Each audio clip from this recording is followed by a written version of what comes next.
بسم اللہ الرحمن الرحیم، نام سے جو بڑا مہربان نہایت رحم والا ہے۔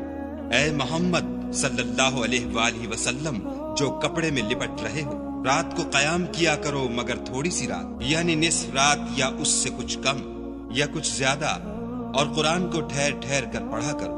ہم ان قریب تم پر ایک بھاری فرمان نازل کریں گے۔ کچھ شک نہیں کہ رات کا اٹھنا نفس بہیمی کو سخت پامال کرتا ہے، اور اس وقت ذکر بھی خوب درست ہوتا ہے۔ دن کے وقت تو تمہیں اور بہت سے شغل ہوتے ہیں، تو اپنے پروردگار کے نام کا ذکر کرو اور ہر طرف سے بے تعلق ہو کر اسی کی طرف متوجہ ہو جاؤ۔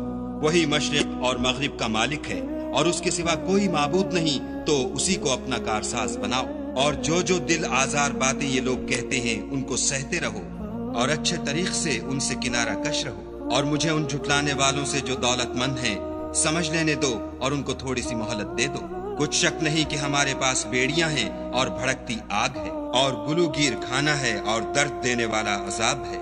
جس دن زمین اور پہاڑ کانپنے لگیں اور پہاڑ ایسے بھربھرے گویا ریت کے ٹیلے ہو جائیں۔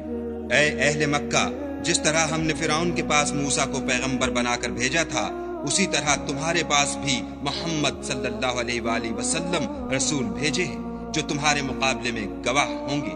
سو فرعون نے ہمارے پیغمبر کا کہا نہ مانا تو ہم نے اس کو بڑے وبال میں پکڑ لیا۔ اگر تم بھی ان پیغمبر کو نہ مانو گے تو اس دن سے کیوں کر بچو گے جو بچوں کو بوڑھا کر دے گا، اور جس سے آسمان پھٹ جائے گا یہ اس کا وعدہ پورا ہو کر رہے گا۔ یہ قرآن تو نصیحت ہے، سو جو چاہے اپنے پروردگار تک پہنچنے کا راستہ اختیار کر لے۔ تمہارا پروردگار خوب جانتا ہے کہ تم اور تمہارے ساتھ کے لوگ کبھی 2/3 رات کے قریب اور کبھی آدھی رات اور کبھی تہائی رات قیام کیا کرتے ہو، اور خدا تو رات اور دن کا اندازہ رکھتا ہے۔ اس نے معلوم کیا کہ تم اس کو نبھا نہ سکو گے تو اس نے تم پر مہربانی کی، بس جتنا آسانی سے ہو سکے اتنا قرآن پڑھ لیا کرو۔ اس نے جانا کہ تم میں بعض بیمار بھی ہوتے ہیں، اور بعض خدا کے فضل یعنی معاش کی تلاش میں ملک میں سفر کرتے ہیں، اور بعض خدا کی راہ میں لڑتے ہیں، تو جتنا آسانی سے ہو سکے اتنا پڑھ لیا کرو، اور نماز پڑھتے رہو اور زکوٰۃ ادا کرتے رہو، اور خدا کو نیک اور خلوص نیت سے قرض دیتے رہو۔